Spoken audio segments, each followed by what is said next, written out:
ओम शांति।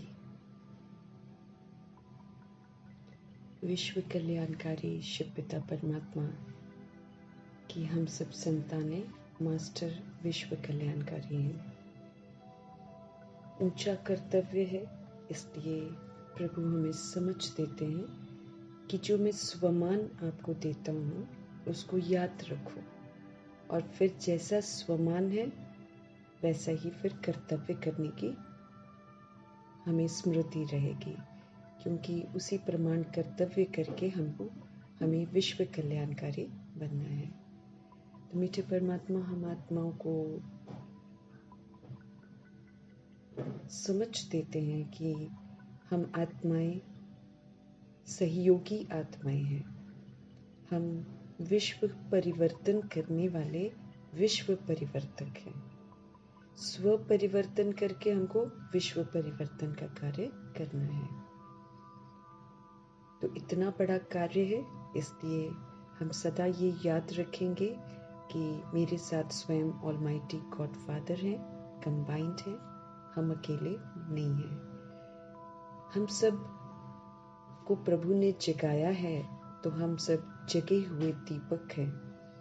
हम पर विश्व के अंधकार को मिटाने की जिम्मेवारी है, मुझे याद रखना है। बाबा कहे होली हंस होकर रहना है, अर्थात एक बाप दूसरा न कोई, इस लगन में मगन रहना है। क्योंकि जब हम रहेंगे तो हम दूसरी सोल्स को याद दिला पाएंगे कि वो भी सोल्स हैं, परमधाम निवासी हैं और परमात्मा के बच्चे हैं। सदा हमारे दिल में दिलाराम बाप की याद समाई हुई रहे, क्योंकि समाई हुई रहेगी तो हम दूसरों को याद दिला पाएंगे। हम प्रभु के ऊंचे कुल के दीपक हैं। विश्व परिवर्तन के हम निमित्त हैं। विश्व को हम रोशनी देने वाले हैं। दूसरा स्वमान बाबा हमको याद रखने के लिए बोलते हैं कि मैं पर उपकारी आत्मा हूँ। ये मुझे सदा याद रखना है। मुझे सब पर उपकार ही उपकार करने, जैसे हमारे परम पिता परमात्मा सब पर उपकार करते हैं, अपकारी पर भी उपकार करते हैं। तो हम बाप समान आत्माएं हैं। हम आत्माओं का फर्ज भी है पर उपकारी बनना है। सभी आत्माओं की शुभ भावना, शुभकामना और दुआओं से पालना करनी है। हमें ये याद रखना है कि हम पूर्वज और पूज्य आत्माएं हैं। इस रूहानी नशे में रहना है और सबका कल्याण करना है, क्योंकि पूर्वज और पूज्य आत्मा जो है वो सभी सोल्स के प्रति सेवाधारी बनकर रहती है। अपनी जिम्मेवारियों को मुझे पूरा करना है, सब पर रहम करना है। किसी का भी व्यर्थ हो, किसी का भी नेगेटिव हो, किसी की भी बद्दुआ हो, उसको स्वीकार नहीं करना है, बल्कि उसकी रिटर्न में दुआएं देनी है। क्योंकि जब हम स्वीकार करते हैं तो फिर हम उल्टा सोचते हैं, लेकिन जब हम उसको स्वीकार ही नहीं करेंगे तो हम उसको दुआएं देंगे।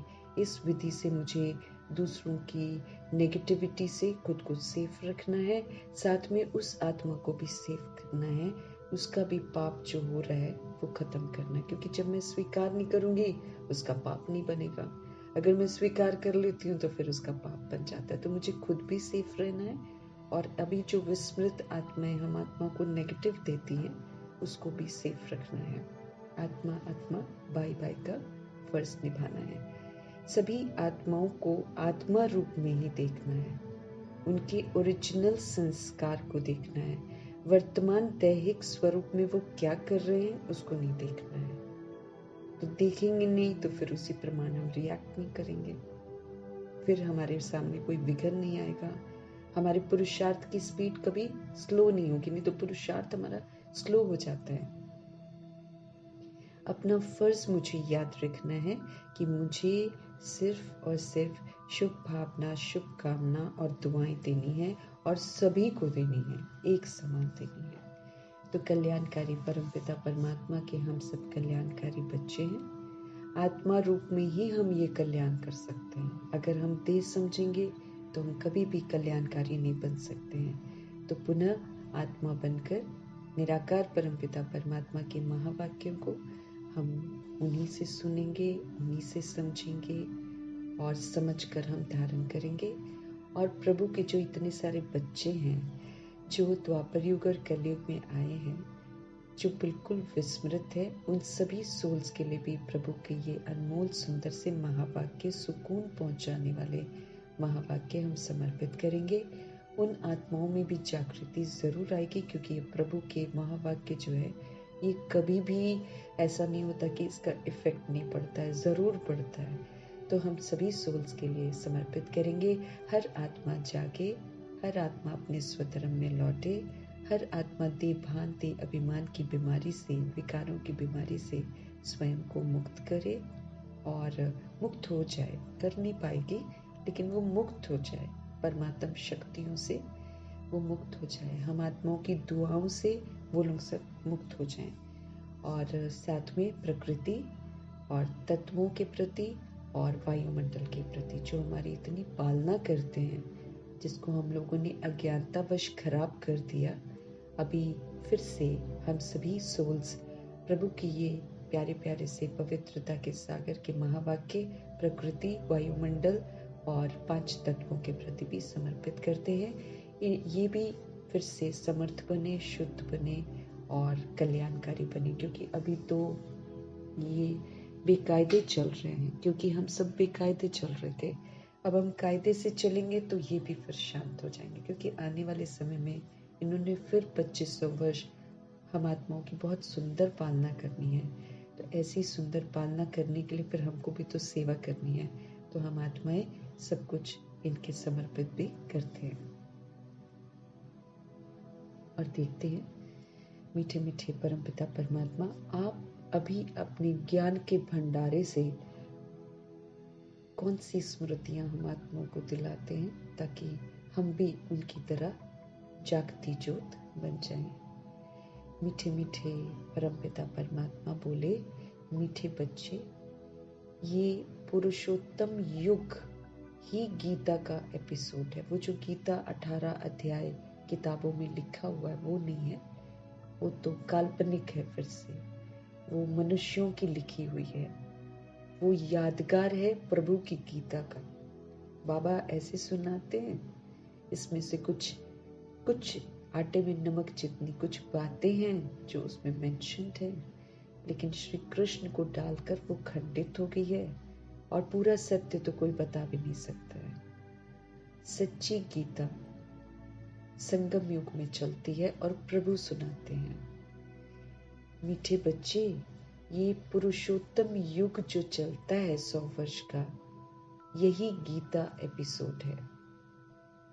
इसमें ही तुम्हें पुरुषार्थ कर उत्तम पुरुष अर्थात देवता बनना है। ये गीता का एपिसोड है। हम सच्ची गीता भगवान से सुनते हैं। सच्ची गीता के 18 अध्याय प्रभु हमको सुनाते हैं। इसमें ही रहते हुए मुझे पुरुषार्थ करना है, इसमें ही रहते हुए हमें उत्तम बनना है अर्थात देवता बनना है। प्रश्न है, किस एक बात का हमें सदा ध्यान रहे तो हमारा बेड़ा पार हो जाएगा? किस एक बात का? अभी तो बेड़ा डूबा हुआ था ना जब भगवान आए थे, हम तो लिटरली दलदल में डूबे हुए थे। बाबा कहते ना, चोटी से पकड़ा है उन्होंने, मतलब बिल्कुल धंसने वाले थे कि उन्होंने हमें चोटी से पकड़ा है। तो किस एक बात का हम सदा ध्यान रखेंगे तो बेड़ा पार हो जाएगा? उत्तर है, सदा ध्यान रहे कि हमें ईश्वरीय संग में ही रहना है। बस ये सच्चा संग है और किसी का संग नहीं करना है। सब झूठ है। इस झूठ खंड में सब कुछ झूठ ही झूठ है। तो कोई और संग करेंगे तो हम झूठे बन जाएंगे, धोखे खाएंगे। इसलिए मीठे परमात्मा ध्यान खिंचवा रहे हैं कि कौन सी एक बात का हम सदा ध्यान रखें तो हमारा बेड़ा पार हो जाए। सदा हमें ध्यान रखना है कि भाई हमें ईश्वरीय संग में ही रहना है। तो भी बेड़ा पार हो जाएगा। अगर हम संग दोष में आ जाते हैं, अगर हमको संशय आ जाता है, तो बेड़ा विषय सागर में फिर से डूब जाएगा। संग दोष, दे अभिमान का संग मुझको नहीं करना है। दे भान और दे अभिमान में दुनिया जी रही है, झूठे भान में जी रही है, झूठे अभिमान में जी रही है। उनका संग तो करना ही नहीं है। तो प्रभु जी कहते हैं, अगर संग दोष में आ गए हम, अगर मेरे को संशय आ गया, तो हमारा बेड़ा कहाँ चला जाएगा? फिर से विकारी दुनिया में चला जाएगा और हम फिर से विष यानी कि जहर के सागर में डूब जाएंगे, फिर से पुरानी दुनिया के बन जाएंगे। बाप जो समझाते हैं उसमें बच्चों को जरा भी संशय नहीं आना चाहिए। एक भगवान ही तो सत्य बताते हैं। तो जो प्रभु समझाते हैं, मातेश्वरी कितना बड़ा अच्छा एग्जाम्पल है, प्रजापिता कितने अच्छे एग्जाम्पल हैं। माना प्रभु ने कहा और उन्होंने हाँ जी किया है, तो संशय तो हमको आने ही नहीं चाहिए। हमारे सामने तो 2 सैंपल्स है एकदम। तो बाप जो समझाते हैं उसमें बच्चों को जरा भी संशय नहीं आना चाहिए। बाप तुम बच्चों को आप समान पवित्र और नॉलेजफुल बनाने के लिए आए हुए हैं। हमारे प्रभु जी सदा ही नॉलेजफुल है, वो सदा नॉलेज से फुल हैं, वो ज्ञान के सागर हैं, वो पवित्रता के सागर हैं। तो बाप तुम बच्चों को आप समान पवित्र और नॉलेजफुल बनाने के लिए आए हैं। बाप के संग में ही हमको रहना है और कोई संग करने की जरूरत नहीं है हमें। सच्चा संग है और सिर्फ संबंधों का संग निभाने के लिए ऑफर भी करते हैं कि तुम जितने भी, बाबा से समझ मिलती है कि हम जितने भी रिश्ते बना लें, हमें किसी भी रिश्ते से सुख नहीं मिलने वाला है और ही आधार टूट जाएंगे, सारे के सारे धोखे मिलेंगे। तो एक प्रभु का संग ऐसा है कि वो कहते हैं कि मुझे अपना सर्व संबंधी बना लो, मैं तुम्हें सारे संबंधों का सुख दूंगा।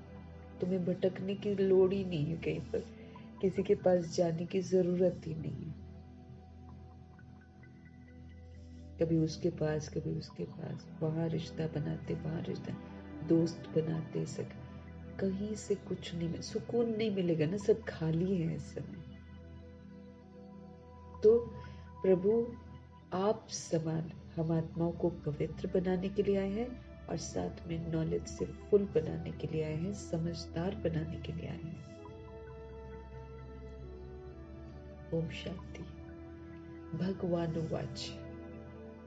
बच्चे जानते हैं कि बाप वही राजयोग सिखला रहे हैं जो उन्होंने 5000 वर्ष पहले हमको समझाया था। बच्चों को मालूम है, दुनिया को तो मालूम नहीं है।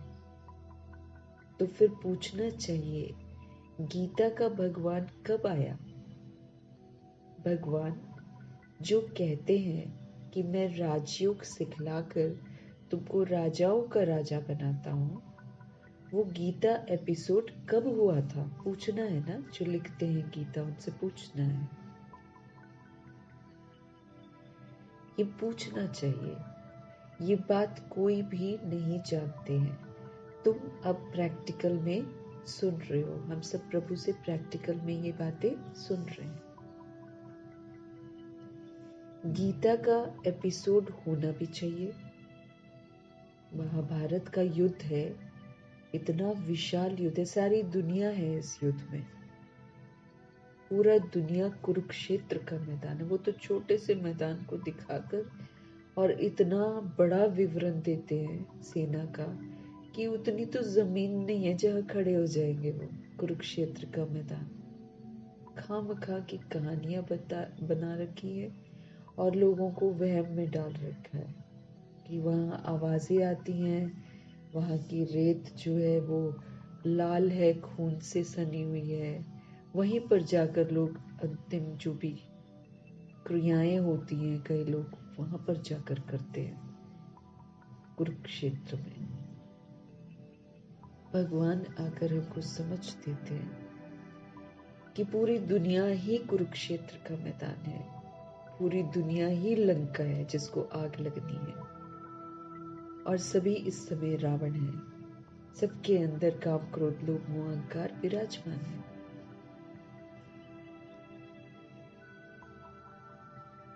तो ये महाभारत का युद्ध, ये है सबसे बड़ा युद्ध, थर्ड वर्ल्ड वॉर जो होना है, इसी को बोलते हैं महाभारत का युद्ध। बाकी वो छोटी सी जमीन में कुरुक्षेत्र के मैदान में कोई युद्ध नहीं होता, लेकिन गुमराह कर रखा है और पत्थर बुद्धि हम हो जाते हैं ना, हमारी बुद्धि काम नहीं करती है। ये तो भगवान आकर हमारी बुद्धि का ताला खोलते तब लगता है हाँ वाकई जितना सेना का विवरण है उतना तो यहाँ पर आधी से भी आधी सेना इतने छोटे सी जगह पर खड़ी भी नहीं हो सकती है। तो कहाँ से यहाँ पर युद्ध हुआ है? लेकिन पैसा कमाती है दुनिया, झूठ बोलकर पैसा कमाती है। तो तुम अब प्रैक्टिकल में सुन रहे हो, गीता का एपिसोड होना भी चाहिए। कलयुग अंत और सतयुग आदि के बीच में होता है। ये गीता का एपिसोड कब होएगा? जब कलयुग का अंत है और सतयुग की शुरुआत है। अभी हम प्रैक्टिकल में सुन रहे हैं। 18 अध्याय बाबा ने पूरे भी कर दिए हैं। अब तो हम रिवाइज कोर्स कर रहे हैं ना। 18 अध्याय अव्यक्त बाप दादा ने पूरे कर दिए हैं। हम रिवाइज का भी रिवाइज कोर्स कर रहे हैं, क्योंकि बाबा ने बोला ना सोल्स धीरे धीरे ज्ञान में आती हैं। तो कुछ सोल्स डायरेक्ट पढ़ती हैं, कुछ अव्यक्त में पढ़ती हैं और फिर मुरली के द्वारा पढ़ती हैं। अभी मुरली से पढ़ने का दौर चल रहा है।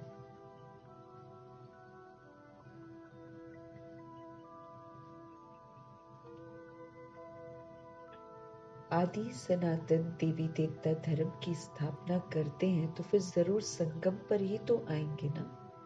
पुरुषोत्तम संगम युग है ये जरूर। भल पुरुषोत्तम वर्ष गाते हैं, लेकिन बेचारों को पता नहीं है। तुम मीठे मीठे बच्चों को मालूम है, उत्तम पुरुष बनाने के लिए अर्थात मनुष्य को उत्तम देवता बनाने के लिए बाप आकर पढ़ाते हैं।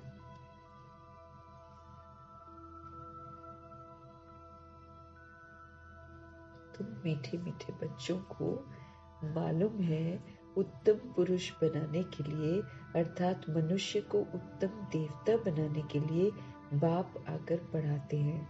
मनुष्यों में उत्तम पुरुष ये देवताएं लक्ष्मी नारायण हैं। मनुष्यों को देवता बनाया इस संगम युग पर। प्रभु ने मनुष्य को देवता संगम युग पर बनाया। देवताएं जरूर सतयुग में ही होते हैं। देवताएं जो होते हैं वो सतयुग में ही होते हैं।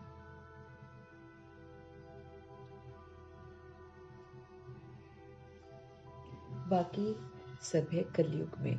तुम बच्चे जानते हो हम संगम युगी ब्राह्मण है। हमें याद रखना है ना, ये सारी चीजें याद रहेंगी तो फिर हम पुरुषार्थ में अलर्ट रहेंगे।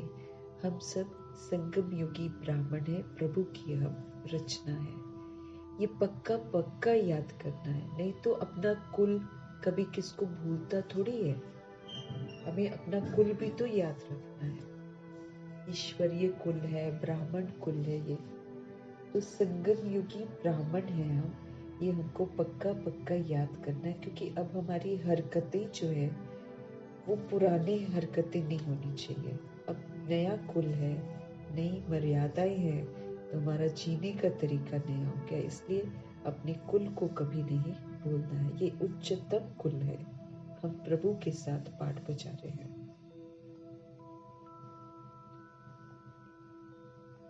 ये पक्का याद करना है, नहीं तो अपना कुल कभी किसको भूलता नहीं है, परंतु यहाँ माया जो है ये भुला देती है। ये फिर से देह का भान। माया क्या है? देह का भान है, देह का अभिमान है, कमी कमजोरियां हैं, ये देह के लेबल्स हैं, ये सारी माया ही तो है। सब झूठ है और इंसान आज इसी के पीछे भाग रहा है। नाम, रूप, जाति, राष्ट्र, जो भी एरिया, कोई मेरा एरिया, मेरा घर, मेरा दिस, मेरा दैट, सब में आत्माएं फंसी पड़ी है कुछ भी उसका नहीं। लेकिन माया जो है ये कुल को ही भुला देती है।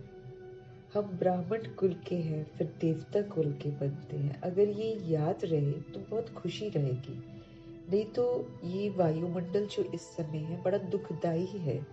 ये दुख धाम है। यहाँ अत्याचार है, भ्रष्टाचार है, चरित्रहीनता है, यहाँ पर गिरी हुई हरकतें हैं, यहाँ पर तो सब कुछ उलट पुलट हो गया ना, एक्सट्रीम चला गया है।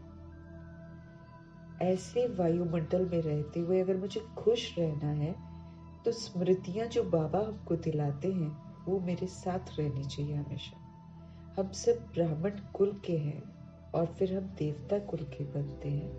अगर बाबा कहे आपको ये याद रहे तो आप बहुत खुशी में रहेंगे। तो पढ़ते हो, राजयोग पढ़ते हैं। हम आत्माएं राजा हैं, हमको समझ मिली है। हमें स्व पर राज्य करने की समझ मिली है। रावण के वशीभूत होकर हम दूसरों पर राज्य करते हैं। अब कोई भी सोल जो है वो अपने ऊपर राज्य करने नहीं देती है। दब के भले अत्याचार करके हम दबाते हैं, लेकिन अंदर से आत्मा किसी भी आत्मा को अपने ऊपर राज्य करने नहीं देती है, क्योंकि आत्मा का जो नेचर है वो स्वतंत्रता का है। हर सोल स्वतंत्र रहना चाहती है, लेकिन रावण के वशीभूत होकर हम सब औरों पर। तुम पढ़ते हो राजयोग, तो हम सब पहले तो दूसरों पर राज्य करते थे। अब भगवान ने हमको आकर बोला, भाई अपने कर्म इंद्रियों पर राज्य करो। तुम्हारी तो अपनी राजधानी अस्त व्यस्त है। तुम तो इतने गुलाम हो गए हो कि जो नहीं करना चाहिए वो तुम कर रहे हो, क्योंकि कर्म इंद्रियां करवा रही हैं। फिर बाद में हम भुगतते हैं। हमारी कर्म इंद्रियां जो हैं इस वक्त तमो प्रधान क्रिमिनल बन गई हैं। ये हमसे क्राइम ही करवाती हैं। ये उल्टी चीजें दिखवाएगी और फिर उल्टा कर्म करवाती है, फिर उल्टा सोचवाती है, फिर उल्टा खिलवाती है। हम खा पी लेते हैं, उसके बाद हम कितना भुगतते हैं। बाबा ने कहा पेट के लिए 2 रोटी चाहिए, हम टेस्ट में चले जाते हैं तो हम 4-4, 5-5 भी खा लेते हैं। क्या हो गया? हमको असुर बना दिया। किसने? कर्म इंद्रियों ने। अभी प्रभु आकर हम आत्मा को बोलते हैं, भाई राजा हो तुम राजा बनकर, तुम पवित्र आत्मा हो, तुम मेरे बच्चे हो, तुम परम धाम के रहने वाले हो, तुम कितने रॉयल हो, तुम्हारी रियलिटी कितनी रॉयल्टी वाली है, तुम सतोगुणी हो, तो तुम कहाँ अपने आंख कान मुख के अधीन हो रखे हो। तो अभी राजयोग सिखाते हैं भगवान। राजा बनकर शरीर रूपी राजधानी को ठीक करने की समझ देते हैं। और चूंकि हमें मुश्किल न लगे, इसलिए हमारा कनेक्शन जो है वो पावर हाउस से रखने की समझ देते हैं। शिव बाबा के साथ योग लगा रहे और फिर राजा बनकर हम श्रीमत प्रमाण इन कर्म इंद्रियों से कार्य कराकर इनको फिर से क्रिमिनल से सिविल बनाएं। ये बहुत क्रिमिनल है। आंखें हमारी बहुत क्रिमिनल हैं। ये शरीर ही देखती हैं। हाँ, इतनी आदत इनको खराब हो गई है आंखों को, उल्टी सीधी चीजें देखेगी। दिमाग उल्टा काम करता है, सब कुछ हमारी राजधानी का अस्त व्यस्त है। बाबा कहते हैं तुम्हारे मन बुद्धि संस्कार, इनको शक्तियां हैं तुम्हारी, इनसे तुम क्या से क्या कर सकते हो, ये बेलगाम हो रखी हैं, इनको भी कायदे से चलाओ। मन को मनमनाभव करो, बुद्धि को प्रभु में एकाग्र करो, उसको ज्ञान रत्नों से भरो, तो कहीं वो सही काम करे। तो भगवान अभी हमको राजयोग पढ़ाते हैं, समझाते हो। अब फिर भगवान गीता का ज्ञान सुना रहे हैं। प्रभु जी रोज मुरली हमको सुना रहे हैं, चाहे मुरली से पढ़ाई हो रही है, लेकिन प्रभु जी हमारे साथ हाजिर नाजिर हैं। उनको तो सदा ही हाजिर नाजिर रखना है, उन्हीं से हर बात हमको समझनी है, तब जाकर हमारे पल्ले पड़ेगी। तो समझाते हो, अब फिर भगवान गीता का ज्ञान हम आत्माओं को सुना रहे हैं। दूर हैं लेकिन सुना तो वही रहे हैं, उन्हीं की तो मुरली है। और भारत का प्राचीन योग भी सिखा रहे हैं। ये संगम युग जो है, ये सतयुग के शुरुआत का पहला समय है ना, शुरुआत उसके पहले का समय है संगम युग। इसको प्राचीन कहते हैं।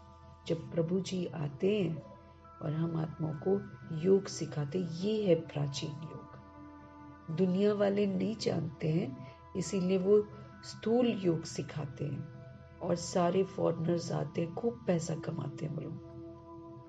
वो फिजिकल एक्सरसाइजेस जो योगा है ना, वो सिखाते हैं और उसको बोल देते प्राचीन योग। तो लोग उस प्राचीन योग के लिए इधर आते हैं, लेकिन एक्चुअली प्राचीन योग तो प्रभु सिखाते हैं, जिससे आत्मा पूरी निखर जाती है। और जब आत्मा निखरती है तो उसका शरीर भी निखर जाता है। समझाते हो कि अब फिर भगवान गीता का ज्ञान हम आत्माओं को सुना रहे हैं, और भारत का प्राचीन योग भी सिखा रहे हैं कि प्रभु से योग लगाओ। दिस इज प्राचीन योग। एक पावर हाउस परमात्मा के साथ योग लगाकर आत्मा निखरती है। जब आत्मा निखरती है, उसका स्वास्थ्य ठीक हो जाता है। ऐसे हम कितनी भी कोशिश करते हैं स्वास्थ्य ठीक रखने की, हम स्वस्थ थोड़ी होते हैं। आत्मा अंदर बीमार है तो शरीर कहाँ से ठीक होगा? वो तो ऊपर से जितना मर्जी कर लो, कहीं कोई जिम ज्वाइन करते हैं, कहीं कोई योगा सेंटर जाते हैं, निखरती थोड़ी है आत्मा।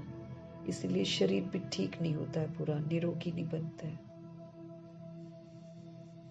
उल्टा और आजकल के योग और जिम जो है वो देह अभिमानी बना देते हैं, फिर आत्मा देह में फंसती है, देह का अभिमान दिखाई देता है वहां पर। बाबा आकर प्राचीन योग सिखाते, को जीना सिखाते, पावर हाउस पवित्रता के सागर परमपिता परमात्मा से कनेक्ट होना सिखाते, फिर से सारी कर्म इंद्रियों को, सूक्ष्म शक्तियों को कायदे से चलाना सिखाते। अब फिर से भगवान गीता का ज्ञान सुना रहे हैं और भारत का प्राचीन योग भी सिखा रहे हैं।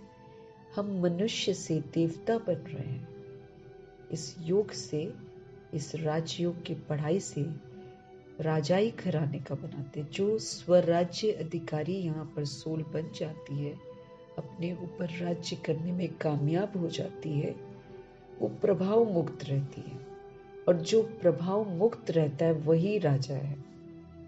अगर हम थोड़ा भी, जैसे बाबा कहते हैं ना, थोड़ा भी आप में फीलिंग आ गई तो आप फेल हो, क्योंकि फीलिंग में आते हैं हम तो हम अधीन आत्मा हो जाते हैं। प्रजापिता ब्रह्मा जी के साथ क्या नहीं हुआ था, लेकिन किसी भी चीज ने उनको प्रभावित नहीं किया, किसी भी चीज ने उनको मजबूर नहीं किया कि वो अपने स्वधर्म को छोड़ दें। वो पिलर ही बन गए। क्यों बना है वो शक्ति स्तंभ? स्तंभ, पिलर एकदम। कोई उनकी शांत अवस्था को, शक्तिशाली अवस्था को भंग नहीं कर पाया। इतने लोग आए भंग करने के लिए, कर नहीं पाया। तो वो विश्व महाराजन है। स्व पर पूरा राज्य है। हमारा स्व पर पूरा राज्य होना मतलब हम 7 गुणों को ही यूज करेंगे, हम दैवी गुणों को ही यूज करेंगे और हम अष्ट शक्तियों को ही यूज करेंगे, चाहे कुछ भी हो जाए। तब हम स्वराज्य अधिकारी हैं। जब तक हम फीलिंग में आ जाते हैं तब तक हम फेलियर हैं। तो भगवान राजा बनाते हैं। स्व पर राज्य मतलब कोई कुछ भी करे वो मुझे प्रभावित नहीं कर सकता, कोई मुझे मजबूर नहीं कर सकता गलत करने को, क्योंकि सारी दुनिया इस वक्त देह अभिमान के संग में है। तो अगर हम आत्माओं को समझ में ली है कि आपको देह अभिमान का संग नहीं करना है, देह अभिमान का संग करना मतलब वो जो कर रहा है वो मेरे पर प्रभाव पड़ जाए और मैं भी वही करूं। कोई सोल गुस्सा कर रही है, कुछ बैड मुझे बोल रही है और मुझे गुस्सा आ जाए, तो मैं तो उसकी गुलाम हो गई ना। बाबा यही गुलामी से मुझे निकालता है। मत बनो इसका गुलाम, किसी का गुलाम नहीं बनना। कोई कितना भी हिलाए, हमको हिलना नहीं है। दैट इज राजयोग। प्रभु से कनेक्टेड है, दुनिया हिलाती रह जाए, हिलेंगे नहीं। तो प्रजापिता ब्रह्मा ऐसा एग्जाम्पल है। पिलर थे वो दैवी गुणों के, सत्यता के, दिव्यता के पिलर थे।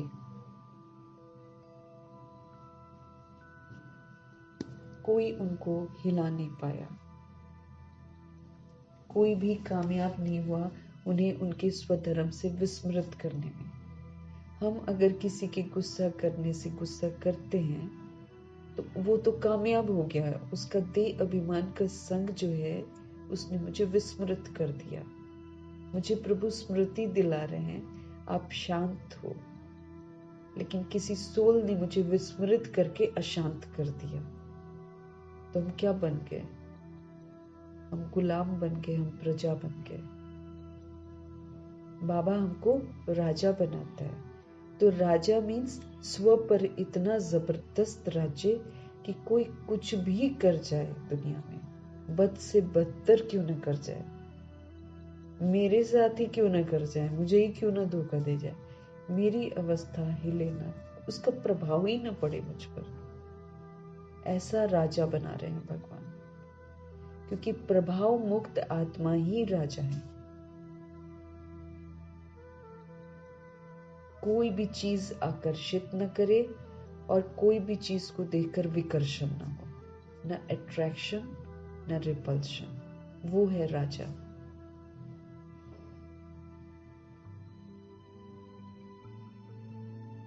हम मनुष्य से देवता बन रहे हैं, याद रखना है बाबा के। बाप ने कहा है काम महाशत्रु है, इन पर जीत पाने से तुम जगत जीत सकते हो। काम विकार नहीं तो पहले कहाँ मालूम था। यूं तो बोलते हैं काम क्रोध लोभ मोह अहंकार से हमें बचाओ, और गीता पढ़ने वालों ने ये भी पढ़ा है कि काम महाशत्रु है। प्रजापिता ब्रह्मा जी पढ़ते थे, लेकिन वो कहते हमें समझ में नहीं आता था ये काम विकार क्या है। ये तो प्रभु आकर बताते हैं। बाप ने आकर कहा है काम महाशत्रु है, इन पर जीत पाने से तुम जगत जीत बनते हो। अब ये काम महाशत्रु जो है, ये सिर्फ काम विकार नहीं है खाली, वो जो हमें पतित बनाता है सिर्फ वही नहीं है, पूरा उसका कामनाएं, कोई भी कामना जो है वो काम विकार है। ये चाहिए, ऐसा हो ऐसा हो, ये सारी कामनाएं हैं जो हमें गंदा बनाती हैं। इसलिए जब प्रकृति एक्सट्रीम में चली जाएगी, मेरे को नहीं बोलना है कि ऐसा ऐसा हो जाए, वैसा हो जाए, ऐसा मौसम हो जाए, वैसा मौसम हो जाए। मुझे नहीं बोलना है, वरना फिर मैं प्रभावित हो रही हूँ। अगर मैं प्रभावित हो रही हूँ, अगले ही पल उससे मुझे बैड भी मिलेगा तो फिर मेरी अवस्था बदल जाएगी। लेकिन जब हम निंदा, स्तुति, मान, अपमान, हार, जीत, सर्दी, गर्मी सब में समान रहेंगे, माना विजयी आत्मा। कोई चीज प्रभावित, क्योंकि हम ऊंची धाम की रहने वाली आत्माएं हैं, हम बड़ी प्रभाव मुक्त आत्माएं हैं। जो बोलते ना परम धाम वाली स्थिति बनाओ, परम धाम स्थिति मतलब प्रभाव मुक्त स्थिति। निराकार आत्मा किसी भी चीज के प्रभाव में नहीं आएगी। तो बाप ने हमको कहा है कि काम महाशत्रु है, इन पर जीत पाने से तुम क्या बन जाएंगे? जगत जीत बन जाएंगे। कोई किसी से कुछ चाहिए नहीं, ये वाली अवस्था। हमको न किसी से बैड लेना, जैसे कल बाबा ने बोला बद्दुआएं तुम लो नहीं ना, कोई दे रहा है ना, आप लो नहीं। आप लोगे नहीं तो फिर वहीं का वहीं रह जाएगा, मेरे पास आएगा ही नहीं, मैंने लिया ही नहीं। बुरा मान लेना मतलब बुरा मान जाना, दुखी हो जाना, परेशान हो जाना, माना मैंने ले लिया। मैं सदा खुश, सदा संतुष्ट। कोई दे रहा है तो भी खुश, माना लिया ही नहीं मैंने, तो फिर इससे क्या होएगा? वो मेरे पास आई नहीं बद्दुआ, जब तक वो मेरे पास आई नहीं, मुझे लगी नहीं, तब तक मेरा भी नुकसान नहीं हुआ, उसका भी नुकसान नहीं हुआ, उसका भी पाप नहीं बना, क्योंकि मैंने लिया ही नहीं। हाँ, कितना सुंदर हमारा शिव बाबा है, कैसे हमको समझाते हैं, है ना। ऐसा पिता है जो सभी बच्चों का भला चाहता है, जो बुरा कर रहा है उसका भी भला चाहता है, जिसका बुरा हो रहा है उसका भी भला चाहता है, दोनों को देखता है वो, उसके लिए वो भी प्यारा है, वो भी प्यारा है। फिर अपने जो बच्चे बनते हैं उन बच्चों से फिर उम्मीद रखता है कि जैसे मैं कहता हूँ वैसा तुम कर लो। तो बाप ने कहा है काम महाशत्रु है, इस पर जीत पाने से फिर तुम जगत जीत बन जाएंगे।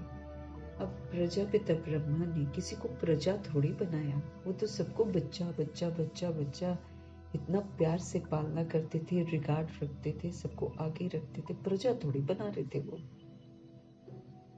लेकिन प्रजा बनाना माना क्या होता है? प्रभाव मुक्त रहना, बस किसी के भी प्रभाव में नहीं आ रहे तो हम राजा हैं। दुनिया टेढ़ी बांकी चल रही है, कुछ भी कर रही है, मेरे पर उसका असर नहीं पड़ रहा है, मैं राजा हूं। असर पड़ रहा है तो फिर हम प्रजा बन जाते हैं। यही तो किया था प्रजापिता ब्रह्मा ने, वो प्रभाव मुक्त रहे थे, वो सदा प्रभु की लगन में मगन थे, वो सभी सोल्स के लिए बस शुभ ही शुभ सोचते थे। वो उल्टा कोई गलत कर रहा है तो उसकी गलती को भी अपनी गलती समझते थे कि विस्मृत होकर देखो कर रहा है, तो उसको ठीक करने की कोशिश करते थे। ऐसे कल्याणकारी थे प्रजापिता ब्रह्मा, बाप समा। शिव बाबा तो हमारे सदा ही कल्याणकारी हैं, लेकिन प्रैक्टिकल में जो चीजें होती हैं उसके सम्मुख रहकर कल्याण करना, इसका एग्जाम्पल प्रजापिता ब्रह्मा बने।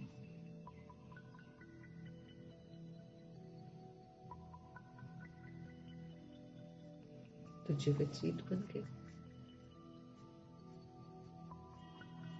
पवित्रता की बात पर कितनी आर्ग्यू करती हैं दुनिया के लोग, जो है आर्ग्यू करते हैं। बाबा गंदी बात, गंदा कर्म करना मना करते हैं, और इंसान उसको गंदा समझता भी है, उसको छिपकर ही तो करता है। गंदा है तब तो छिपता है ना, लेकिन बुद्धि का ताला बंद है ना, नहीं समझ में आता है, पतित हो गया है ना, बुद्धि पतित हो गई है।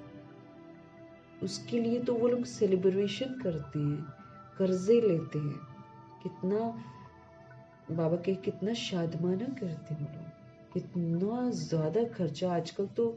और भी जिसके पास पैसा होता है वो तो कितना प्री वेडिंग्स एंड ऑल, कितने समय से क्या क्या प्रोग्राम करते हैं। और सीरियल्स बनाने वाले मेहंदी की रस्में तो दिस रस्में तो दैट रस्में बनाते, दुनिया भी वैसे ही करने लग गई है। देखते हैं सीरियल, जिसके पास पैसा होता है वो फिर वही करता है, और जो गरीब होता है वो फिर उसमें मारा जाता है। वो भी कोशिश करता है लोन लेकर इधर, मना आत्मा का घात करने के लिए कितना पैसा खर्च करते हैं। और जब प्रभु की बातें बताते हैं तो लोग बहस करते हैं, और सबसे पहले ये बोलेंगे बच्चे कैसे पैदा होंगे। बाबा बोलते हैं इतनी तो वृद्धि हो रखी है, खाने पीने को कुछ मिल नहीं रहा है, तो तुम्हें फिक्र क्यों पड़ी हुई है कि बच्चे कैसे पैदा होंगे। अब नहीं चाहिए ऐसी वाली वृद्धि। बाप सुप्रीम अथॉरिटी, उनसे आर्ग्यू करते हैं, भगवान का विरोध करते हैं, एक इसी टॉपिक पर करते हैं, पवित्रता के टॉपिक पर ही करते हैं। पवित्रता की बात पर कितनी आर्ग्यू करते हैं। मनुष्यों के लिए विकार तो जैसे एक खजाना है। सच में बड़ा इंपॉर्टेंस देते हैं, खुद ही इंतजाम करते हैं। जब तक बच्चे पढ़ रहे हैं ध्यान देंगे, ऐसे नहीं, ऐसे नहीं, ऐसे नहीं। अब तो वो भी देना बंद कर दिया आत्माओं ने। माँ बाप भी खुश होते हैं जब बच्चे गंदे गंदे गाने गाते हैं और गंदे डांस करते हैं, बड़े खुश होते हैं। इस बात से बिल्कुल अनजान कि हम बच्चों के अंदर क्या संस्कार भर रहे हैं। कल को वही देखकर दुखी होंगे, दुखी जरूर होंगे। उल्टा कर्म सिखा रहे हैं तो दुख की प्राप्ति भी करेंगे।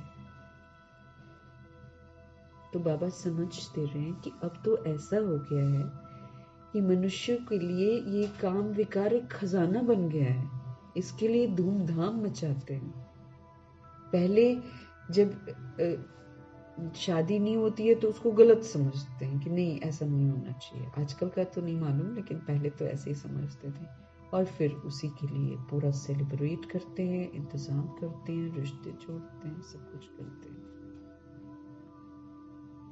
तो भगवान कह रहे हैं मनुष्यों के लिए तो ये काम विकार जैसे कि खजाना है।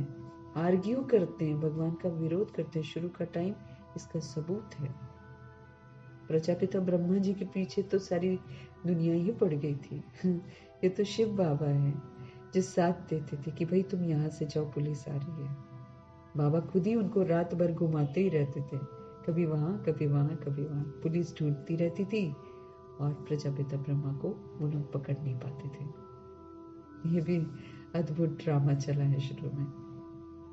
सिर्फ किस लिए पीछा कर रहे हैं? भाई तुमने पवित्रता के ऊपर क्यों बोला?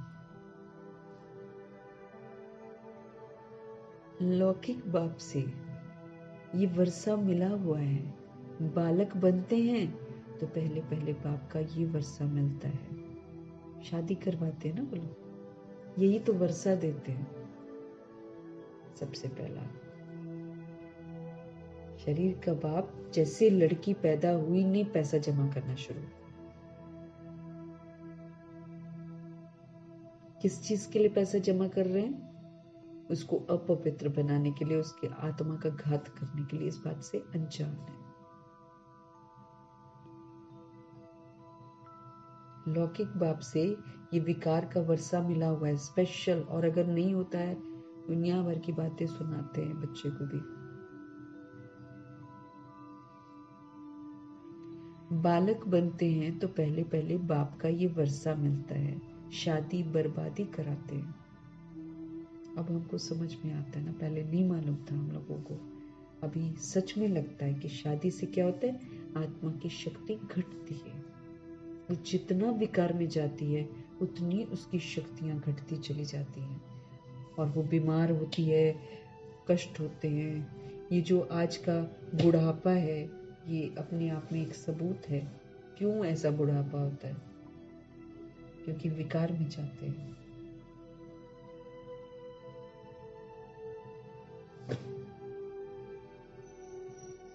तो शादी क्या है? बर्बादी कराती है। और बेहद का बाप कहते हैं काम महाशत्रु है, तो जरूर काम को जीतने से ही तो जगत जीत बनेंगे। भगवान हमको आकर खुले आप बोलते हैं इस विकार को बंद करो, इस पर जीत पहनो, इसमें कभी भी मत जाओ और फिर आप जगत जीत बनो।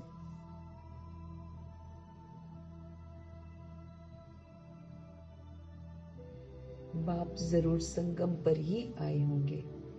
महाभारी महाभारत लड़ाई भी है, हम भी यहाँ जरूर हैं। ऐसे भी नहीं सब फट से काम पर जीत पाते हैं, हर बात में टाइम लगता है।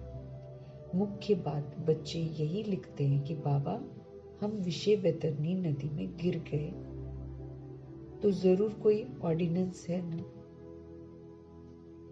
मुख्य बात बच्चे यही लिखते हैं कि बाबा हम विषय वैतरणी नदी में गिर गए, तो जरूर कोई ऑर्डिनेंस है ना।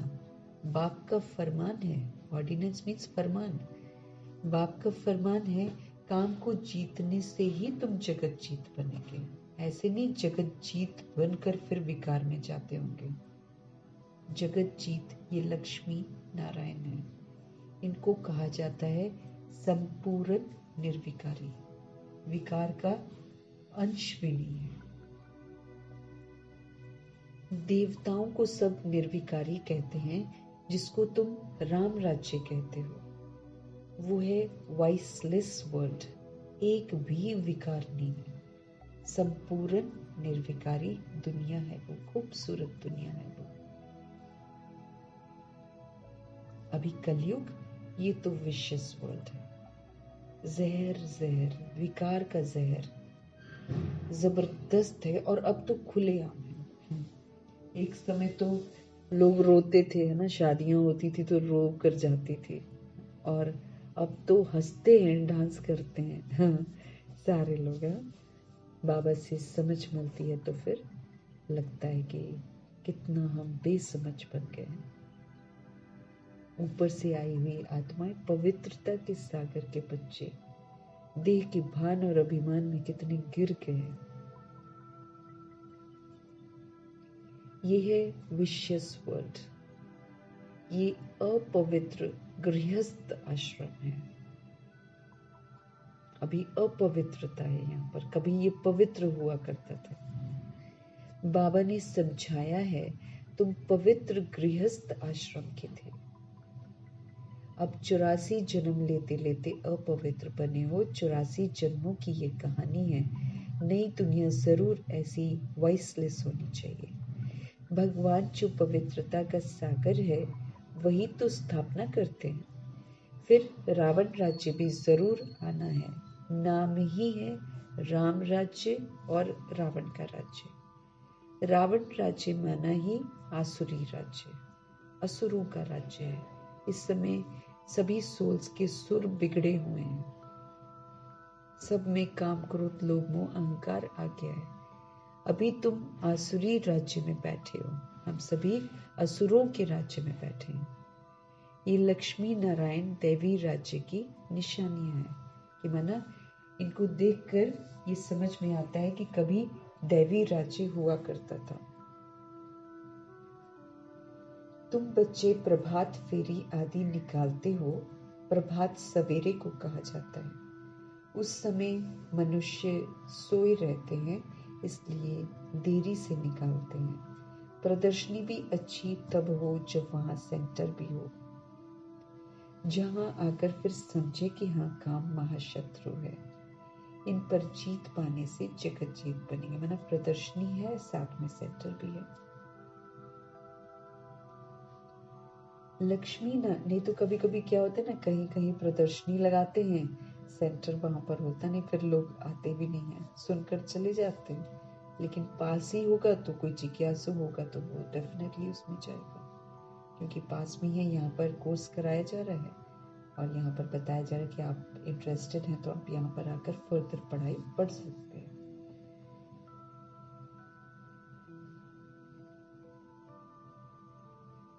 तभी प्रदर्शनी भी अच्छी तब हो जब वहां सेंटर भी हो, जहां आकर समझे कि काम महाशत्रु है, इन पर जीत पाने से जगत जीत बनेंगे। लक्ष्मी नारायण का चित्र साथ में जरूर होना चाहिए, ट्रांसलाइट का होना चाहिए, इनको कभी भूलना नहीं चाहिए। एक यही तो चित्र है। और सीढ़ी ट्रक में जैसे देवियों को निकालते हैं ना, ऐसे तुम ये 2-3 ट्रक सजाकर उसमें मुख्य चित्र निकालते हो, अच्छा लगता है।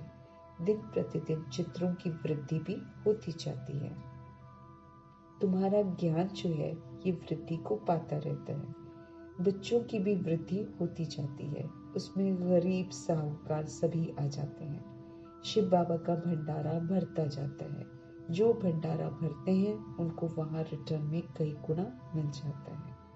तब बाप कहते हैं, मीठे मीठे बच्चों, तुम हो पद्मा पदमपति बनने वाले, सो भी 21 जन्मों के लिए। बाबा खुद कहते हैं, तुम जगत का मालिक बन जाएंगे 21 पीढ़ी के लिए। मैं खुद डायरेक्ट आया हुआ हूँ, तुम्हारे लिए हथेली पर बहिशत लाया हूँ। तो जैसे बच्चा जब पैदा होता है तो बाप का वर्षा उनकी हथेली पर ही है। बाप कहेंगे, ये घर बार आदि सब कुछ तुम्हारा है। बेहद का बाप भी कहते हैं, तुम जो मेरे बनते हो तो स्वर्ग की बादशाही तुम्हारे लिए। जैसे बाप कहते हैं ना, घर बार आदि सब कुछ तुम्हारा है, बेहद के पिता परमात्मा कहते हैं, तुम जो मेरे बनते हो ना तो स्वर्ग की बादशाही फिर आपके लिए है। 21 पीढ़ी, क्योंकि तुम काल पर जीत पा लेते हो। 21 पीढ़ी की बादशाही है। काल पर जीत पाते हैं, स्व इच्छा से अपना शरीर छोड़ते हैं, स्व इच्छा से लेते हैं और 150 वर्ष के बाद ही छोड़ते हैं। अब जैसे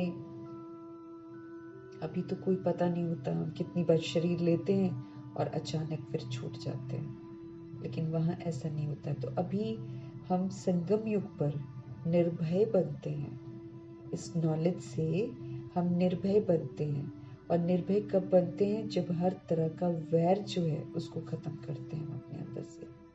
जब हम निर्वैर बनते हैं तब हम निर्भय बनते हैं। तो भगवान अभी हमको क्या कहते हैं? शुभ भावना शुभ कामना से सबकी पालना करो।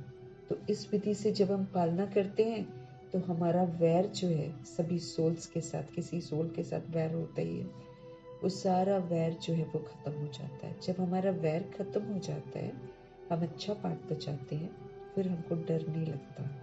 तो जब हम अंत में शरीर भी छोड़ेंगे तो हम डर के नहीं छोड़ेंगे, आराम से छोड़ेंगे। तो ये जो अंत में आराम से छोड़ना है, यही तो मेरा फिर स्टैंप लग जाएगी ना, संस्कार बन जाएगा। और फिर 2500 वर्ष नई दुनिया में हम स्व इच्छा से शरीर छोड़ेंगे। अभी एक जन्म में हमको ऐसा बनना है।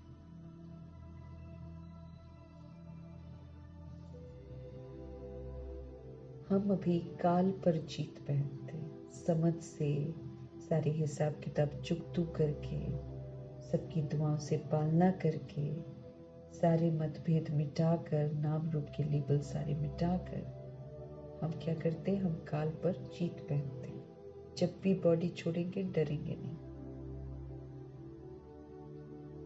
इसलिए बाप को महाकाल कहते हैं। प्रभु हमें अभी काल पर जीत पहननी सिखाते हैं, प्लस फिर सबको साथ लेकर जाते हो। सारी 800 करोड़ आबादी है, चाहे जितनी भी है, सभी सोल्स को वापस घर चलने का फरमान मिलता है। महाकाल कोई मारने वाला नहीं है, उनकी तो महिमा की जाती है।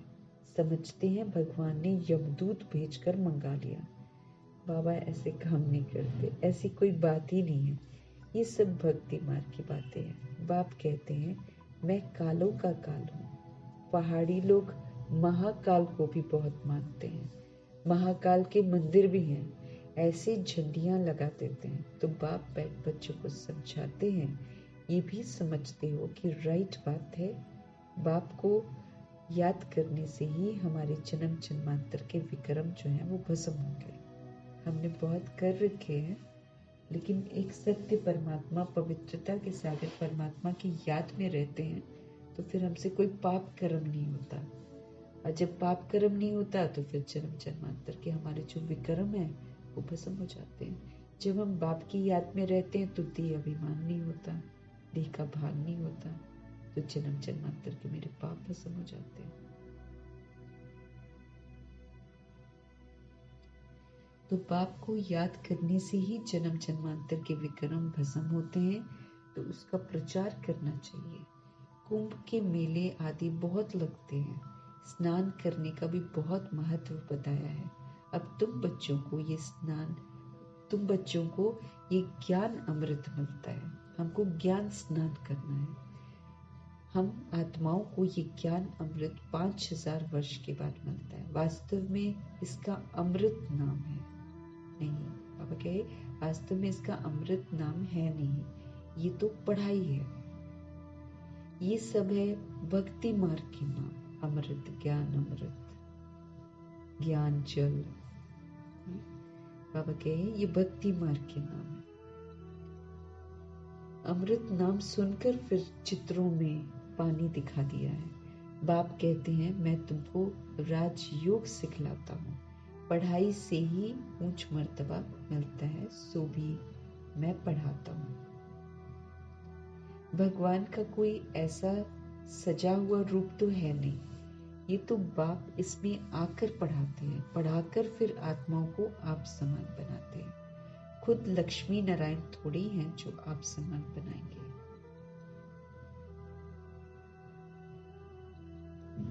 खुद लक्ष्मी नारायण थोड़ी हैं जो आप समान बनाएंगे। आत्मा पढ़ती है, उनको आप समान नॉलेजफुल प्रभु बनाते हैं। ऐसे नहीं भगवान भगवती बनाते, उन्होंने तो श्री कृष्ण को दिखा दिया है, वो कैसे पढ़ाएंगे। सतयुग में पतित थोड़ी होते हैं, श्री कृष्ण तो होता ही है सतयुग में, सच्चा युग होता है, वहां पर सब अपने को आत्मा समझते, माना सतयुग है। फिर कभी भी श्री कृष्ण को तुम नहीं देखेंगे।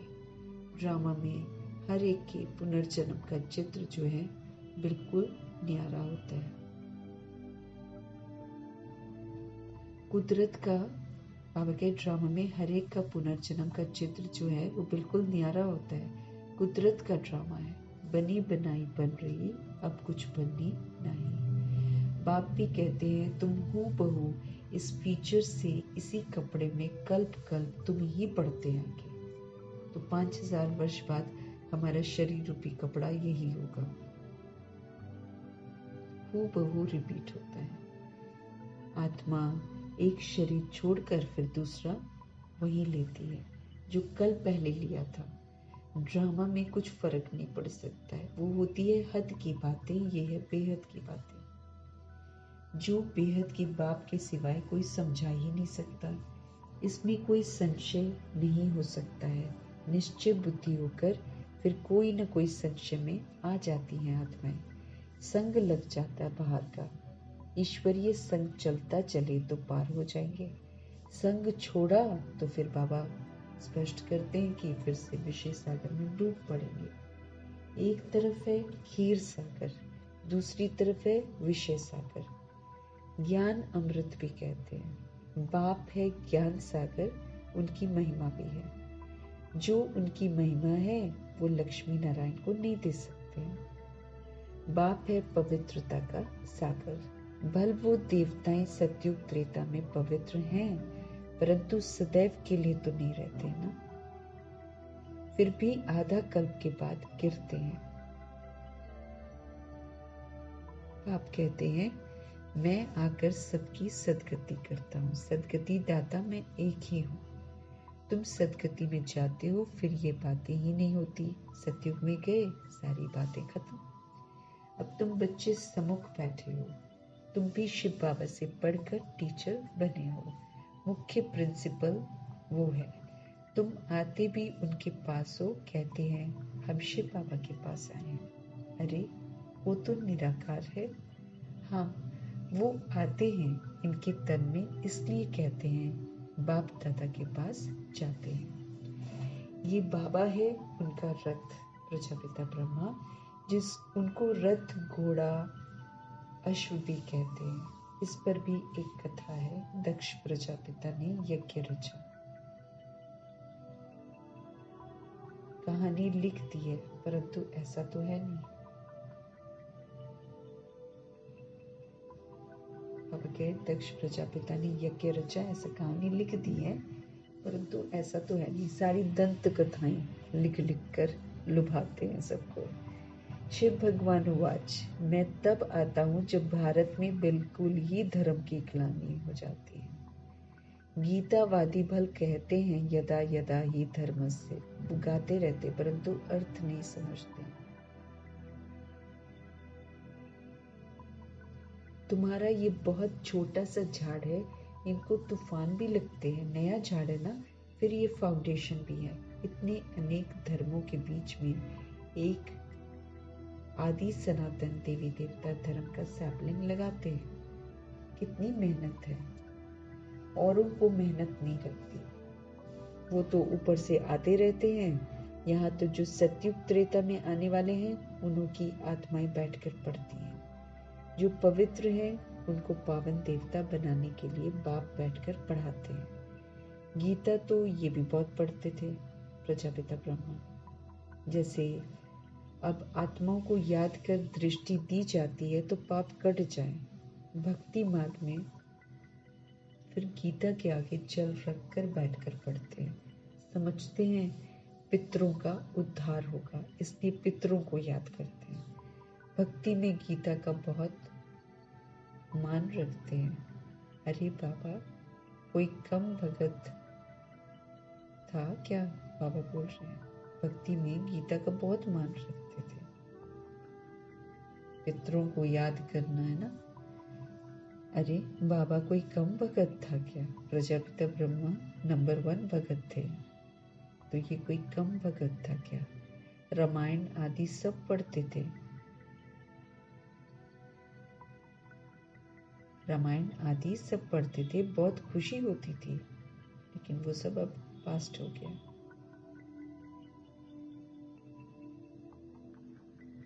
तो रामायण आदि सब पढ़ते थे प्रजापिता ब्रह्मा और बहुत खुशी होती थी लेकिन बाबा के वो सारा पास्ट हो गया। अब बाप कहते हैं बीती को चित होनी। अब जो किया, जो पढ़ा, जो उल्टे कर्म करे, कुछ किया, बाबा कहे उसको चित्त पर अब मत रखो, नहीं तो फिर हम मैले हो जाते।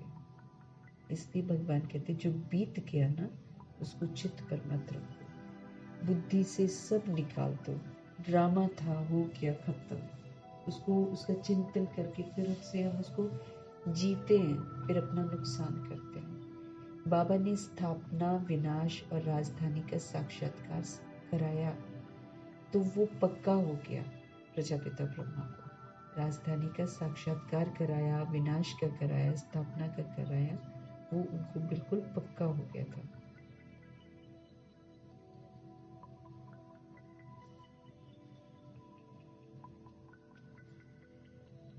ये सब बाबा कहते खलास होना है।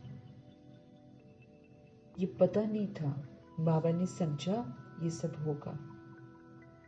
बाबा ने समझा ये सब होगा, देरी थोड़ी है, हम जाकर फलाना राजा बनूंगा। पता नहीं बाबा क्या क्या समझते रहते थे प्रजापिता ब्रह्मा। यकीन कर लिया था ना उन्होंने कि अच्छा ऐसा होगा, ऐसा होगा। पुरानी से फिर उनका बुद्धि का योग बिल्कुल हट गया।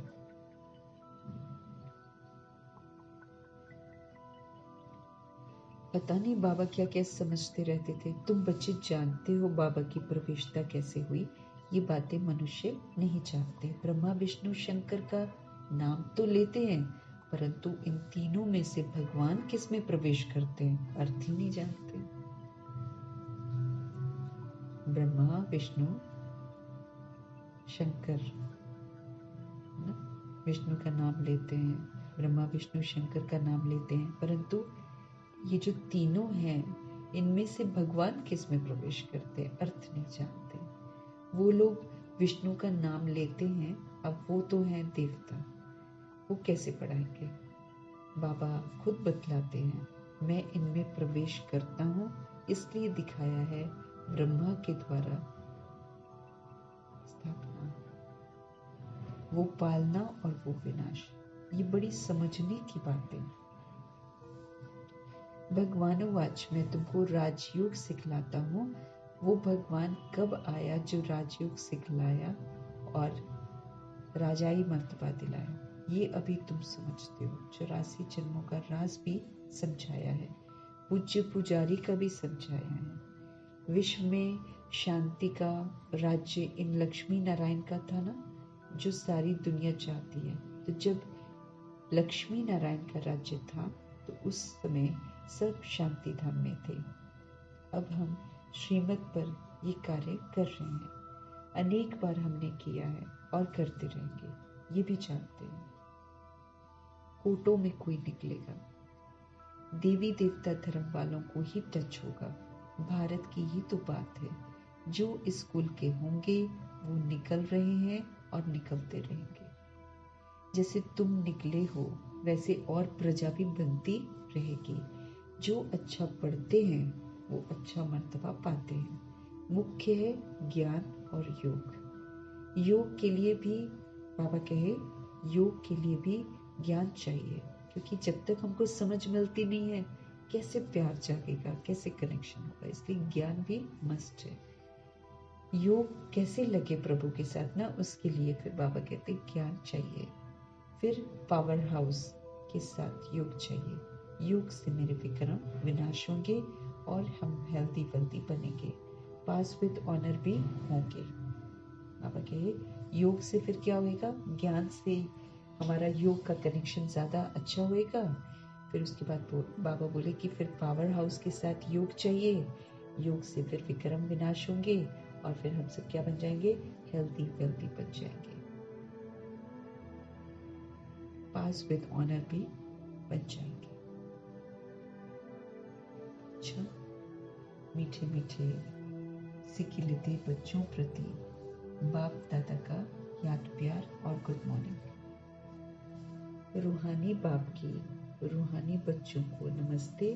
हम रूहानी बच्चों की भी रूहानी बाप को दिल से, प्यार से, स्नेह से, मोहब्बत से, रिगार्ड से नमस्ते और तहे दिल से प्रभु जी का बहुत बहुत धन्यवाद। धारणा के लिए मुख्य सार, जो बात बीत गई भगवान कहते उसका चिंतन नहीं करना है, नहीं तो हम मैले हो जाते, फिर हम वही जीते। अब तक जो कुछ भी पढ़ा हुआ है सब झूठ है, उसे भूलना नहीं।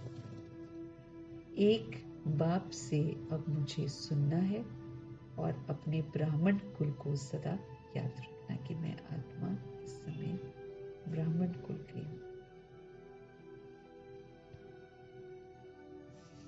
पूरा निश्चय बुद्धि होकर रहना, क्योंकि हमारी निश्चय की बहुत सारी परीक्षाएं होंगी, परिस्थितियों में, विघ्नों में, धोखों में। भगवान में निश्चय, पूरा निश्चय बुद्धि होकर रहना है। किसी भी बात में किसी भी तरीके का संशय नहीं उठाना है। हमें ईश्वरीय संग करना है और पढ़ाई कभी भी नहीं छोड़नी है। प्रभु जी की प्यारी प्यारी पढ़ाई को कभी भी नहीं छोड़ना। किसी का भी संग मुझे नहीं करना, क्योंकि इस समय सभी बैटरियां डिस्चार्ज हैं। अगर हम उनका संग करेंगे तो 1 सेकंड में हम डिस्चार्ज हो जाएंगे, जबकि यहाँ तो हमको पूरी अपनी चार्जिंग करनी है। समय चार्ज करने के लिए तो मिला हुआ है, उसमें फिर अगर हम डिस्चार्ज बैटरियों के साथ रहेंगे तो फिर क्या होगा। तो हमें ईश्वरीय संग को और ईश्वरीय पढ़ाई को कभी भी नहीं छोड़ना है। आज का सतगुरु जी का वरदान, रूहानी माशूक शिपावा, हमारी रूहानी माशूक की आकर्षण में आकर्षित होकर मेहनत से मुक्त होने वाले रूहानी आशिक भव। हम रूहे है ना, हमको माशूक मिला है, सत्य माशूक, मीठा सा माशूक।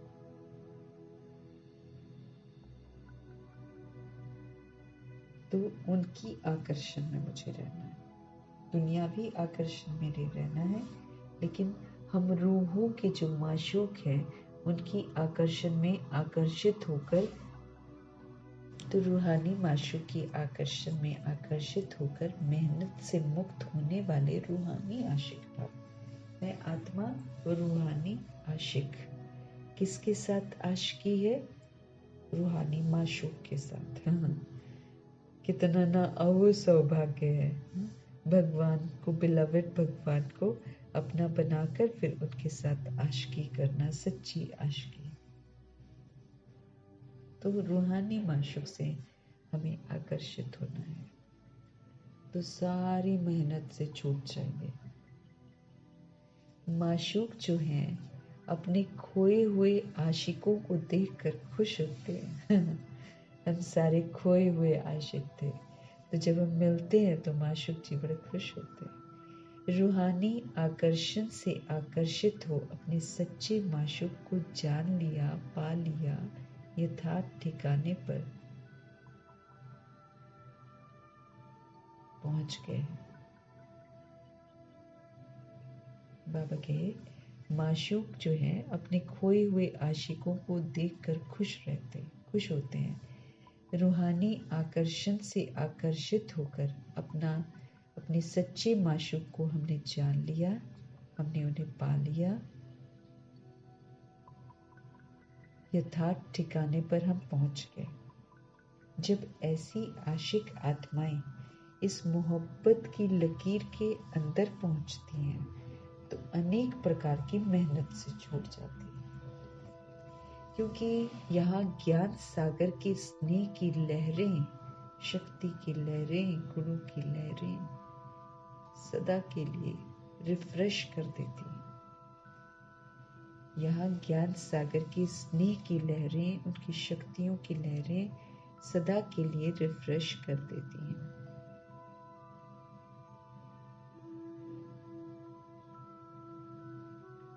ये मनोरंजन का विशेष स्थान, मिलने का स्थान आप आशिकों के लिए,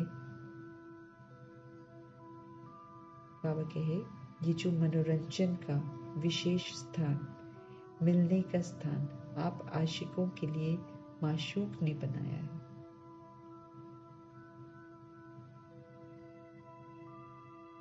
ध्यान रखना है, बाबा कहे रूहानी माशूक की आकर्षण में आकर्षित होकर मेहनत से मुक्त हो जाओ। कोई मेहनत करने का मन नहीं, आराम से करेंगे जो बाबा कह रहे हैं, ऐसा रूहानी आशिक बनना है। माशूक अपने खोए हुए आशिकों को देख खुश होते हैं। रूहानी आकर्षण से आकर्षित होकर अपने सच्चे माशूक को जान लिया है, उनको पा लिया है, यथार्थ ठिकाने पर पहुंच गए हैं। तो जब ऐसी आशिक आत्माएं इस मोहब्बत की लकीर के अंदर पहुंचती हैं तो अनेक प्रकार के, तो बाबा के जब ऐसी आशिक आत्माएं इस मोहब्बत की लकीर के अंदर पहुंचती हैं तो अनेक प्रकार की मेहनत से छूट जाती हैं, क्योंकि यहाँ ज्ञान सागर के स्नेह की लहरें, शक्ति की लहरें, गुणों की लहरें, प्रेम की लहरें, संतुष्टता की लहरें, खुशी की लहरें, बहुत सारी लहरें सदा के लिए क्या करती हैं, हमको रिफ्रेश कर देती हैं। ये मनोरंजन का विशेष स्थान, मिलने का स्थान आप आशिकों के लिए माशूक ने बनाया। मधुबन की भूमि जो है ना, और उसमें जो मिलन का मनोरंजन होता है, उसके लिए जो विशेष स्थान है, जो मिलने का स्थान है, वो प्रभु ने,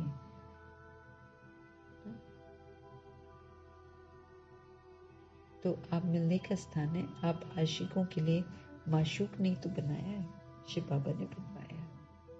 स्लोगन है, एकांतवासी बनने के साथ साथ एक नामी और इकोनॉमी वाले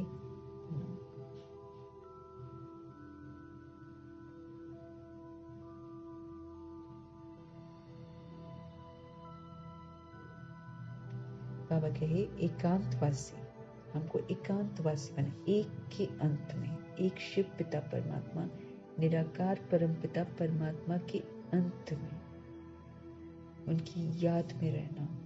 एकांतवासी, सॉलिट्यूड माना बाहर के शोर शराबे से परे, अंतर्मुखी स्थिति, एकांतवासी। सब बाबा ने तो हमको बोला है कि ठीक है एकांत हमको कभी कभी ढूंढना है, लेकिन साथ में भीड़ में रहते हुए भी मुझे एकांतवासी बनना है। बुद्धि का योग एक शिव बाबा के साथ लगा रहे। भीड़ क्या कर रही है, क्या नहीं कर रही है, उस तरफ बिल्कुल ध्यान नहीं। प्रभु की यादों में, जैसे कभी हम किसी की यादों में होते थे पहले तो भूल ही जाते थे कितना कुछ। तो यहाँ भी हमको सब कुछ भुलाना है और एक सत्य बात को याद रखना है। तो एकांतवासी बनना है हमको, लेकिन साथ साथ बाबा कहते एक नामी, एक ही प्रभु, एक नामी, हाँ 10 नाम नहीं है, एक नामी, एक की श्रेष्ठ मत पर चलना है। और फिर इकोनॉमी वाला भी बनना, बचत, खजानों की बचत कैसे करते हैं, दूसरों के प्रति यूज करके करते हैं। तो हमें इकोनॉमी वाला बनना है, एक नामी और इकोनॉमी वाला बनना है। एकांतवासी बनने के साथ साथ बाबा कहते हैं सॉलिट्यूड में तो रहना है, वरना एक प्रभु के साथ रहना है, लेकिन साथ साथ एक नामी भी होना चाहिए। 10 जगह हमारा बुद्धि का योग अब नहीं होना चाहिए।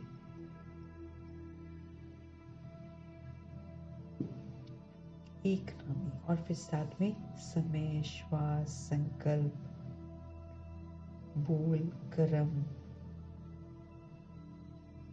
ये सारे जो हमारे पास खजाने हैं, इनकी इकोनॉमी रखने वाला बनना है।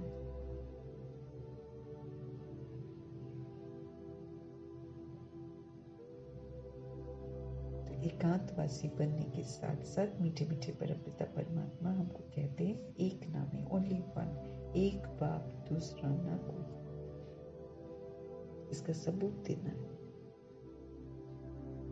और एक नामी वाले बनो, एक बाप दूसरा ना कोई, और फिर इकोनॉमी वाले। मेरा समय अब वेस्ट नहीं जाना चाहिए, मेरे बोल वेस्ट नहीं जाने चाहिए, मेरे कर्मा वेस्ट नहीं होने चाहिए।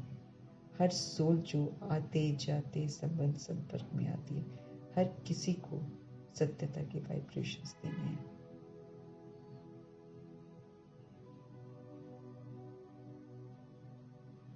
एकांतवासी बनने के साथ साथ एक नामी और इकोनॉमी वाला बनना है।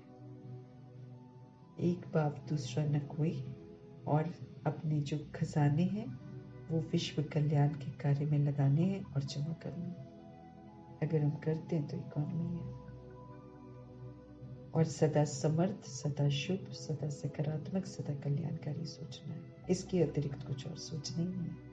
व्यर्थ विस्तार है और शुभ शुद्ध संकल्प, कल्याणकारी संकल्प सार है।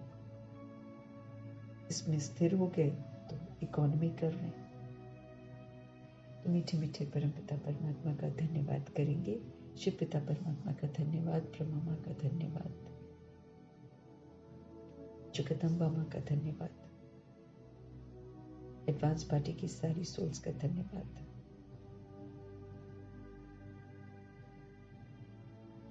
बाप समान बनकर दादी का टाइटल लेने वाली सोल्स का धन्यवाद। अष्टरत्नों का धन्यवाद, नवग्रहों का धन्यवाद, 5 तत्वों का धन्यवाद, ड्रामा का धन्यवाद, प्रकृति का धन्यवाद।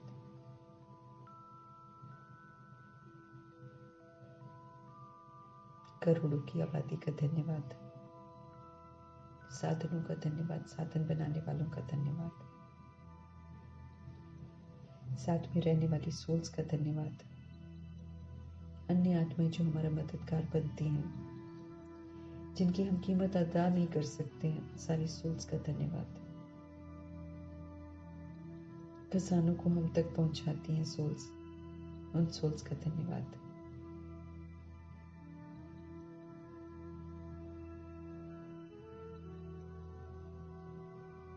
शरीर रूपी इंस्ट्रूमेंट का धन्यवाद।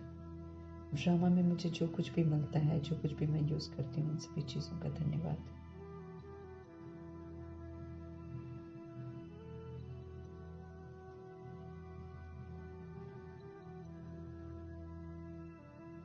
मेहमान हैं हम सब, तो मेहमान बनकर सारी चीजों को यूज करना है, इसका ध्यान हम रखेंगे। और जो जो यूज करते जा रहे हैं, धन्यवाद धन्यवाद धन्यवाद करते जाएंगे। प्रभु जी ने शरीर इंस्ट्रूमेंट जो है प्रभु की अमानत बना कर दिया है। इसमें रहते हुए अपने आप को प्यूरिफाई करना है, हाईएस्ट होलीएस्ट बनना है।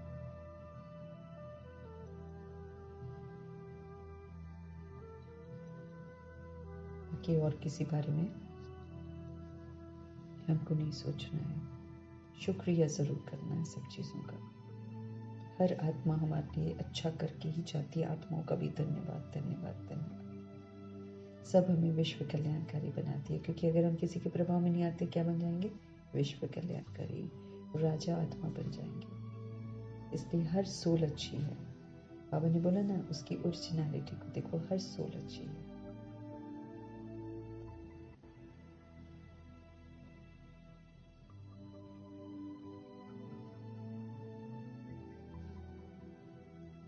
फिर आप सभी सोल्स का भी धन्यवाद, पूरे यूनिवर्स का धन्यवाद।